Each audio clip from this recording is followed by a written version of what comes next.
Hi, how's it going? This is Resident of Collinwood for YouTube, back with another Dark Shadows video for you guys and gals. I'm here to continue my read along of the Dark Shadows Daybook Unbound, episode 1186. Just when you thought it was safe to go back to the East Wind. Parallel time is here to stay, but will Daphne go with it? Morgan Collins, Keith Prentice.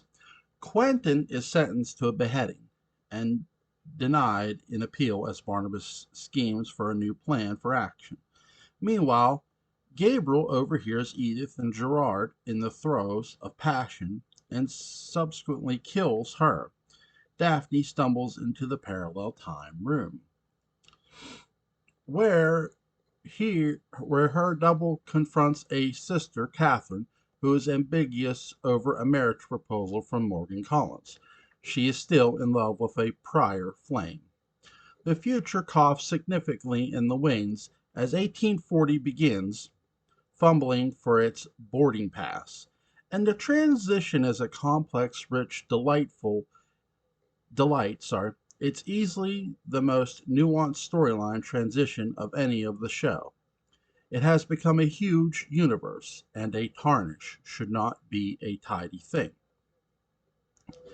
1186 is typical of the 1840 storyline. It packs in all of the thematic and ritualistic good stuff we look for in DS and skips the repetitive running in place that so often turns off new viewers. I know because I watched it with someone who had only passing familiarity with the program, and it kept his attention on more than a Poliv level. In one episode, we have the results of a witch trial where the real world contends with the supernatural and vice versa. The remorse from one friend toward a troubled other, defying expectation and ending with threats over the stalwart ship of Collinwood. The revelation of romance within, Quentin's theme as ghostly bait.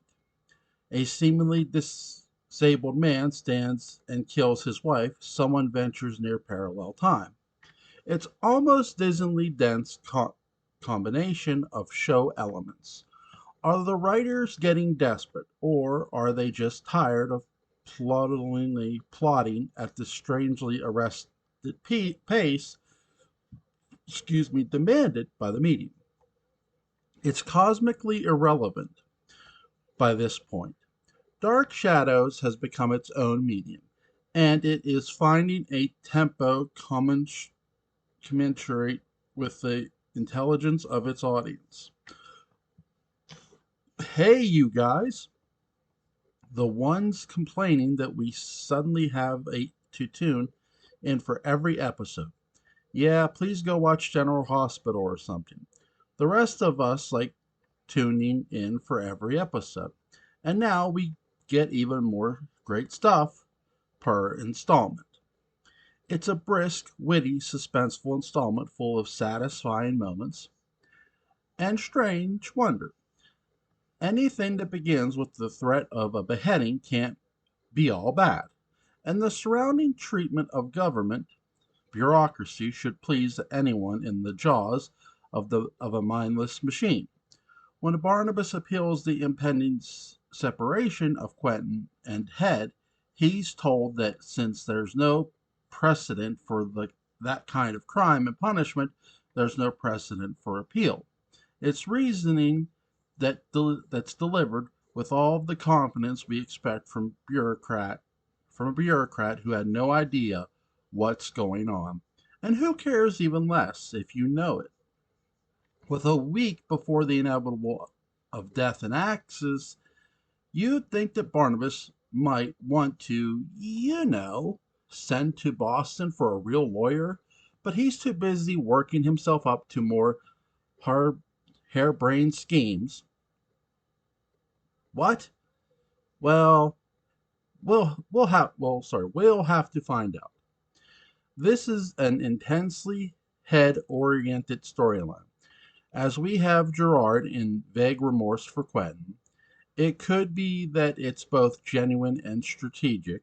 I never really know how much of what we see at this point is Gerard and how much is Judah Zachary, and I like to believe that it's far more of the latter. Meanwhile, Christopher Pennock, parano- paranormal hero of the Daybook, knows that Gabriel is going into the windup for his exit and is relishing it. Gabriel may be the most dynamic and unpredictable limited lifespan character on the show, and after brief saving salvos of help and wit, he's going for the Gloucester Award with gusto. It's a shame to see Terry Crawford go, since Edith is the opposite of the simp that was Beth. But what an exit. 1840 admirably mixes the supernatural monsters with the real. The build-up of Gabriel in the wheelchair is suspenseful enough that a double dip of rise and kill is completely welcome. And Pennock's towering height adds to the menace. Speaking of double dips, it's back to parallel time. Has Dark Shadows finally admitted that it works best as a period piece? Question mark. With the expedition, with the exception of about 1,710, or sorry, 1710, 1760, 1860, and 1920, 1940, Dark Shadows has explored its timelines thoroughly. And even the treat of visiting one of those periods would be a challenge given the structures of the mythos. Not that it ever stopped the writers before at this point. The only way forward is sideways. And the introduction of Morgan Collins and a mysterious other man expands the DS universe and harkens back to its Studseat origins. Morgan is in the classic mold of the Dan Curtis tall, dark, and baritone leading man, who sets up a great bait and switch when Bramwell enters the picture. I don't begrudge Jonathan Frid wanting the opportunity to play an earthier leading man. Less fun ultimately for Laura Parker. She's commented that Angelique was too much of a goody goody, which is true when the character's not trying to murder children, and if that is the case, Catherine may be the chance maybe the chance to be real pretty. I'm not sure she's more interesting of as a figure of agency. The underrated 1840 is enter, is entering its climax, and denouement shifting completely to an entirely new storyline. With no substantive crossover, may be the program's biggest gamble. Any ongoing crossover character would have been an ill fit anyway, and the strangely mature 1841 parallel time storyline finishes the show in a manner both familiar and strikingly different. Look beyond the surface, and what seems like more of the same is quite the opposite. Dark Shadows is about cycles, and the only thing left after 1841 parallel time is Vicky's arrival in 1966 main time, followed by the rest of the series, chronologically. The eventual and stable union of Bramwell and Catherine is the opposite of the seething mistrust and betrayals experienced by both Roger and Elizabeth in their main time marriages. It shows us the arc, not only of the characters, but of characters in the story of Dark Shadows. Only at Collinwood is the brightest future in the distant past, and in a parallel universe of that at that. This episode was broadcast January 11th, 1971. Episode 1190. When Quentin escapes from jail, will he and Daphne tie the knot before Gabriel ties her down forever? Daphne, Kate Jackson. Gabriel's attempts to kidnap Daphne is ineffectual, and the last escapes. Meanwhile, Joanna stumbles upon Gabriel and Melanie in parallel time as she searches for Daphne. Nonetheless, Gabriel seizes Daphne from the shadows. Of course, the 1840 storyline is contrived. Of course, it's not the character study of 1795 or the lusty, sparkling mechanical of pure imagination of 1897. True to its industry revolutionary era setting, it's a piece of clockwork, cleverly designed to include the apophysis of Barnabas Collins among dozens of other storylines. The network of interlocking agendas becomes deeply impressive. Three steps back, and yet I cannot accuse it of seeming contrived. It simply feels like the owner of the hand of destiny is showing his receipt and telling us all where we can get one. Quentin is out of the way for Trask and Gerard, leading to a witch trial where Barnabas takes up ritual arms against a sea of troubles, and by opposing wins up with Angelique Shot, winds up Shot, which has its own clockwork beauty of dark and ironic inevitability. Elements of 1190 are so mature that I wonder if the show is still Dark Shadows. Emotionally mature. Joanna Mills quickly concludes that Quentin just is not the is just not that into her, and she frees him. Good for you. In this case, she defies the jealous lover stereotype, and for all of her blandness, gets the Victoria Winners Award for intrepid house snooping. While Daphne is going the same is doing the same thing in hidden corridors that seem designed to store old paintings on the walls, staying steady among the rampant Dutch angles, boof pow, incident. Joanna given had Joanna even has a moment to stop by the ultimate secret passage, the parallel time room, where Christopher Pennock and Nancy Barrett stare in the costume version of The Lost Weekend. The portrait of an alcoholic is convincing, and it will need to be. 1841 parallel time is easily understandable as the show's downfall when you consider that it gave them realistically nothing connected to the prior 4 years of world building. Yes, running dry on ideas, we've heard it, running even drier on Fred as Barnabas.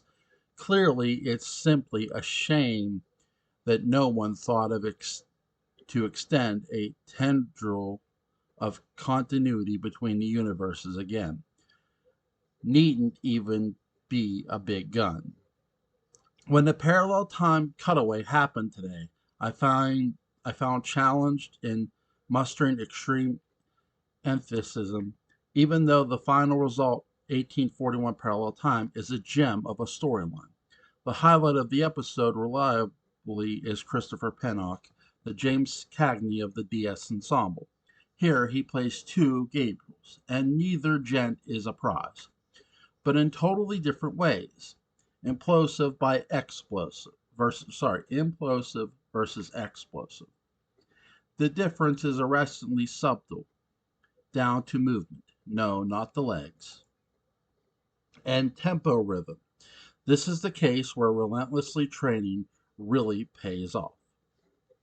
Meanwhile, away the wistfully sad portrait of a charming alcoholic's mastery of rationalization, the other Gabriel seems to appear in this episode, as sponsored by Ronan Farrow's most paranoid suspicions, paint, painfully lustful, even a Priapic Rev, Wilbur Glenworthy, would try spiking Gabriel's Ovaltine with saltpeter, and yet there is such a goofy quality to Gabriel's authentic melodrama. Straight Out of Love rides the rails, complete with tied up damsel, that any sense of transgressive violation just seems like it ain't gonna happen. He eventually rejects Daphne, come on, in a disappointing burst of common sense. He makes up for it, however, by showing off his counterpart good guy badge while commiserating with Joanna. It's an orgy of irrelevance. At this point, they're both short timers for totally different reasons. But so are we all in the world of Dark Shadows. However, the show is a Morbius strip and the twist is coming up sometime after 1841 parallel time and before the next episode 1 in main time. So far behind us that it's the next stop on the horizon. This episode hit the airwaves January 15th, 1971. Episode 1192. Samantha learns the terrifying secret of Joanna, but will it be enough to save her from becoming the next ghost of Widow's Hill? Joanna Mills leave Bury? After a startling imprisonment in parallel time, Quentin and Daphne escape to encounter Joanna Mills after Samantha's bullet passes through her. Joanna lures her onto Widow's Hill, where she reveals herself to be a grotesque ghost bent on revenge. 1840 continues to be the best kept secret on Dark Shadows. It's largely known for the surprising denouncement of the Barnabas/Angelique storyline. And while the other arcs don't have that kind of canonical weight, they can be tight, smart, and intriguing. Watching the Joanna Mills mystery conclude, we're reminded of that, like the beginning of the Leviathan story, 1840 seems to present both a main arc and an anthology running concurrently. In 1198, it wraps up a section of the anthology this segment might be a challenge to get into. Because of the ensemble of unfamiliarity short timers, but it pays off when you do. It's one of those brief dimensions of the show, like the stopping of place story that ran a year before, easily forgotten despite deserving of a mental dog ear. I'm bending the page corner now. If the episode has any messages, it's don't tick off a ghost. Up until Joanna Mills' ghosts on the show revealed in their supernatural powers, reveled in their supernatural powers. And while they were increasingly powerful, there's always a sense that they are limited to abilities like telekinesis and mind control. Joanna, though successfully pulls off a hoax on a level that redefines what a ghost on a program can be. If Josette had possessed these powers, Angelique would have been the next unsuccessful cliff diver on Widow's Hill. She's intensely corporal, folding scads of people into believing she's real and saving her big reveal for the maximum impact. Actress Lee Berry brings a sense of placed control to the part, making her the perfect foil for the tightly wound, hormonalist Samantha, humorless Samantha, as delivered by Virginia Vestoff. Her post-mortem reveal is generally horrifying in a lordly Basil Gagos way. And in my book, that's loverable. It's another moment for parents of the age to have every reason to keep kids from watching, and even more reason for kids to go as Jim Phelps as possible to outwit household standards and practices. This kind of entertainment narrates ace bandage slings tied to bed frames, probably lethally suspending kids upside down from the second floor, hovering like Spider-Man outside the family room where the forbidden images would spill forth. 1192 even gives a goose to parallel time when Quentin and Daphne are briefly trapped there. Sucked back to the main time only because two Kate Jacksons in one place created a crisis of infinite Daphnes. For a moment, the story has intrigue and suspense beyond the typical parallel time voyeurism. We even learn who discovered parallel time: Ernest Wiseman of the University of Vienna. It's a great nugget of trivia from Quentin, I worthy of Elliot Stokes, and it ties the seemingly random events at Collinwood to a larger mythology that longs to be explored by future writers. It pays it pays to keep watching. Back to the beginning of the show. After wrapping up the present of 1841 parallel time, tacking the larger context of the Dark Shadows mythos with us, we will lose in mystery and wonder we gain in intrigue and detail. As an aside, Joanna Mills was, of course, the reason the song Joanna was written. It's one of the lovelier, if airport loungy pieces of music from the show. But because it appears so late in the series and in the less popular of MGM films, the piece remains obscure. Even more obscure are the lyrics, which I wrote last spring. Joanna by music by Robert Colbert, lyrics by Patrick McRae. I'm not Patrick McRae, but I'll send this.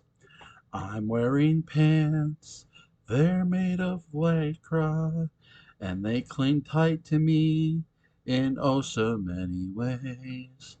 They're just pants, you see, but pants for me to wear for all my days. When I think of all the leather lederhosen that people wear in far off Germany, when I think of how they chafe, I guess I am supposing they're proud. We see that they are firm of knee. I'm wearing pants, they're made of lycra, and they cling tight to me in oh so many ways. They're just pants, you see, but pants for me to wear all for my days, to wear all for all my days. This episode was broadcast January 19th, 1971. I can't sing. I'm just going to say that now. Episode 1196. Head alert: Judah Zachary brings Valentine's Day a month ahead of schedule when he robs Angelique of her powers just moments before Quentin's planned execution. Angelique, Laura Parker. Angelique's plan to fight fire with voodoo fails when Judah Zachary removes the powers he gave her 100 years prior. After persuading Charles Dawson to free her by gently beating him to death with a candlestick, she races to the site where Quentin and Desmond are about to go head to head in a laundry basket that will probably never be used as such again. Today, I may be on Judah Zachary's side, and I didn't realize that until I sat down to write this. I will go to the back to go. I will have to go back and look at what he did that was so terrible. But the 20th and 21st centuries have made up their minds on the witchcraft issue. Those who don't believe in it aren't exactly going to be holding trials. Those who do believe are more than likely participating in it. Structurally, this episode falls in an awkward place. The most exciting part of the sequence of action was yesterday when Barnabas explained to Angelique that she's just not a member of Club Corporal, and so they can never really have a substantial love life. As many times as I have watched that moment in 1195 where Barnabas denies her desires because of her occult nature, I have had a hard time understanding it. I have always operated under the assumption that the endowment of her powers has, by its very nature, robbed her of something critical. I think it sometimes that Barnabas senses more than he can fully intellectualize. His objection is not so much about her being a witch with the moral baggage that comes with it. Instead, it's about the detachment that comes with that much power. A relationship is an endeavor primarily driven by emotion. Emotion isn't always pretty. The more power someone has to act on them, the more damage they can do. Angelique swings back and forth between benevolence and rampart awfulity. The later no good the trials around her in the DS timeline is a bloody testament to my point. It's all good and well to breathe and count to 10. But what does it mean for someone who can reverse time? Barnabas reacts from the mindset of an abuse survivor. And as sad as that is, it's about time he moved proactively on that because he does measure his response to her love by capacity to do damage. And okay, I fess up. Pause. Yes, it's very convenient for this universe to then remove her power shortly after this conversation with Barnabas. But let's look the army medic in the eye. Writing fiction means dusting for the fingerprints of coincidence. Dark Shadows simply doesn't have the time left to disguise the obvious fact with the finesse we've all outgrown. Writers of fiction are very quick to have characters reject godhood, a little conventionally so. Frankly, I find the person who rejects power without at least browsing the catalog to be a little suspect. Yes, Uncle Stan told us that. With great power comes great responsibility. And far be it for me to question him, but at the same time, there are a lot of corollaries. For one thing, maybe it's not as much responsibility as it seems. Or maybe the exercise of the responsibility isn't really that difficult. Ultimately, I think most writers are taking the lazy way out when they have characters make these antithetical pronouncements that is pertinent to to Angelique because she doesn't voluntarily give up her powers. Judas Zachary giveth, Judas Zachary taketh away. And Angelique's no idiot. She's going to hold on to these abilities because as a mortal from the 1690s, she knows exactly how miserable life can be. So where does that leave Barnabas? By curing him of his vampirism, she has made a more profound sacrifice than we might initially think. Okay, Barnabas might have it's a stretch for a mortal to love a witch, but it's an even greater leap to expect any immortal, nearly um, omnipotent being to love a creature who is going to age and wither astonishingly quickly. And all things considered, although the vampire's curse was meant as a punishment, perhaps subconsciously she also realized that it was the only way they could be together. How else was he supposed to accompany her through time? Given that the power to make or break a witch seems to be unique to Magus Zachary, by the 1790s, she has been like this for 100 years. And even that time, who knows how often she has ping ponged throughout the centuries. For her to stifle her abilities and risk everything to travel to the American wilderness for this man is perhaps more admirable than anything done by her rival. Josette agrees to an arranged marriage to a guy she loves, picks up a free mansion in Maine, and calls it a day. That's about as brave as picking out a value meal at Subway. Judah Zachary is doing her a favor. Think of the size of Angelique's sacrifice when she turns Barnabas back into a human. She's condemning him to die the death of an ordinary man, and she is serving herself the punishment of having to watch it, anticipating nothing but a nearly eternal life without him once he passes away. It's a perspective that changes things just a tad. And before you stop me from crying too ethically into my Gibson, that degree of love could explain the degree of wrath that she's shown so many times. 100 years of immortality might be enough to detach anyone from the experience of being human. And perhaps that's why Barnabas rejects her. Judah Zachary is not exactly Santa Claus, but by turning her back into a mortal, he has, even if accidentally, given Angelique the gift of human relatability. The gift of her powers helped her find Barnabas.